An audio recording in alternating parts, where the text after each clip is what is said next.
Adaora met Tunde at a wedding in Abuja. She wasn't supposed to be there. Her cousin dragged her last minute, saying, "You need to stop being boring and start living a little." She showed up in a navy blue gown, no expectations, no makeup even, just vibes. Tunde, meanwhile, was the wedding photographer, weaving through the crowd with his camera, catching moments no one else noticed. She was laughing at something dumb her cousin said when he snapped her picture, and she caught him staring afterward. Instead of apologizing, he walked straight up to her and said, "This picture, this is what love looks like." She rolled her eyes so hard her ancestors felt it, but she smiled anyway, because deep down, there was something in the way he said it. No arrogance, just a calm kind of certainty. That night, they exchanged numbers. She expected nothing. But the next morning, there was a message waiting. "Still thinking about your laugh." That was the beginning.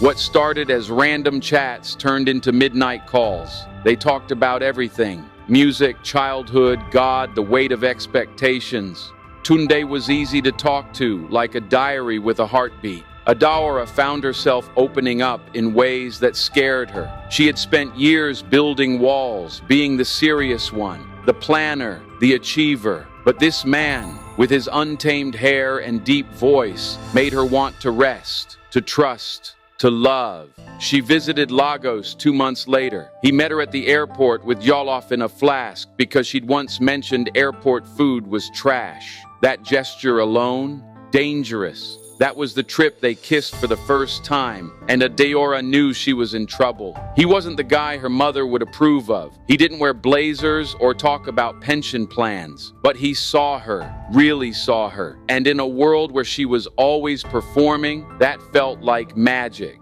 They dated for almost a year, the kind of love that felt like home, loud and soft at the same time. They'd walk on the beach, him taking random pictures of her and saying things like, "One day our kids will see this and know their parents were madly in love." She believed him. But then life stopped being romantic and started getting real. Adaora began to notice things, little things at first. He forgot deadlines. He'd cancel shoots last minute and laugh it off like it wasn't a big deal. Meanwhile, she was a woman of structure, of plans and bullet points. She lived by Google Calendar. Tunde lived by vibes. She told herself it was balance. That love meant adjusting, but soon she was the only one adjusting. One time he borrowed money from her to replace his camera lens. "It's just for a week," he promised. 2 months later, she had to remind him. He wasn't malicious, he just wasn't serious. And Adaora started to see the pattern: passion, no discipline, dreams, no drive. She'd suggest business ideas, retainers, contracts, branding. He'd nod, smile, and change the topic. "Babe, let's not overthink everything. We'll be fine." That's when it hit her. He was a good man, but he wasn't a grounded man. They started arguing, not toxic, dramatic fights, just slow, exhausting conversations that ended in frustration. He felt like she didn't believe in him. She felt like he wasn't growing. She began to wonder, if this was year 1, what would year 5 look like? Would she still be carrying the weight while he chased shadows? She prayed hard. She begged God for clarity, for a sign, and he gave it to her. One day, she found out from Jaidi, Tunde's best friend, that he had turned down a massive gig because it clashed with his cousin's birthday party, a gig that could have changed his whole career. When she asked him about it, he just shrugged. "I'll get other gigs. I don't want to stress myself." That night, she cried, not because he was cruel, but because he was comfortable. Too comfortable for a woman who was trying to build legacy. They took a break. She called it a pause. He didn't fight it much, just said, "I hope you find what you're looking for." And that silence, it was louder than any scream. For 3 months, they didn't speak. Adaora focused on work,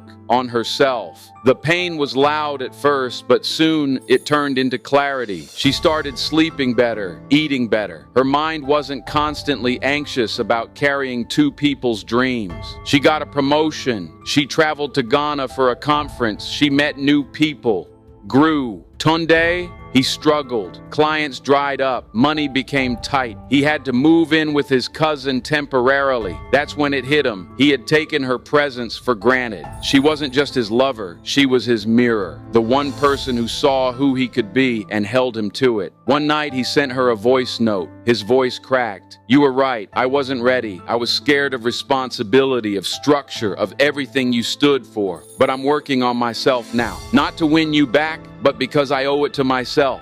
She looked at him, tears threatening, and said, "And I had to let you go to find peace."